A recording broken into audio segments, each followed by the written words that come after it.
حضرت عائشہ صدیقہ رضی اللہ تعالیٰ عنہ فرماتی ہیں ایک عورت تھی اور اسے نبی پاک صلی اللہ تعالیٰ علیہ وسلم نے وہ کلمہ پڑھ کے مسلمان ہوئی، مدینہ طیبہ آ گئی تو حضور نے مسجد نبوی شریف میں اس کے لیے مکان، ایک سادہ سا کمرہ ساتھ مسجد کے بنوا دیا، وہیں رہنے لگی۔ اکثر وہ سیدہ طیبہ کے پاس آتی تو حضرت عائشہ صدیقہ رضی اللہ تعالیٰ عنہ فرماتی ہیں وہ بڑی باتیں سناتی اور آخر میں کہتی وہ ہار والا دن بھی بڑا عجیب دن تھا اور میرے رب کی قدرتوں کا دن تھا، وہ بھی بڑا عجیب دن تھا۔ سیدہ عائشہ صدیقہ رضی اللہ تعالیٰ عنہ ایک دن فرمانے لگی کہ تو ہار والے دن کا بڑا ذکر کرتی ہے، وہ کیا دن تھا؟ تو خاتون کہنے لگی اماں جی وہ دن تھا جب میرے رب پر بھروسہ اور مضبوط ہو گیا، جس دن میرا اپنے رب پر توکل اور بڑھا، میرے ایمان میں یقین میں اور پختگی آئی۔ کہنے لگی میں ایک گھر کی کنیز تھی، نوکرانی تھی، اس گھر میں ایک بچی تھی جس کے پاس سونے چاندی ہیرے جواہرات کا ہار تھا۔ اس زمانے میں چمڑے کے اوپر لوگ ہیرے جواہرات لگاتے تھے،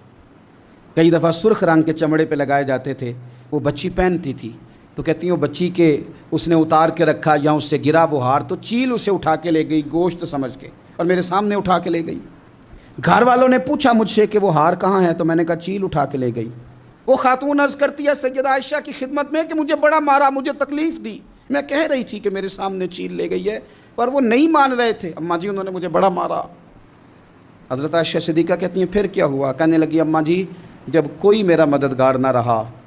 مجھے تکلیف دے رہے تھے، رسوا کر رہے تھے تو میں نے اپنے رب سے مدد چاہی، میرے رب کی طرف میں نے توجہ کی، میں نے کہا مالک اب تو ہی میرا مددگار ہے۔ کہتی ہے وہ مجھے مار رہے تھے تو وہ چیل جو ہار لے گئی تھی وہی لے کے واپس آ گئی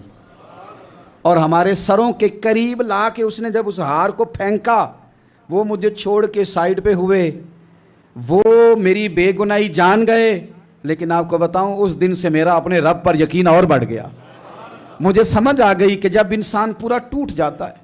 اور جب کوئی چاروں جانب اس کا مددگار نہیں ہوتا تو رب تو ہوتا ہے نا،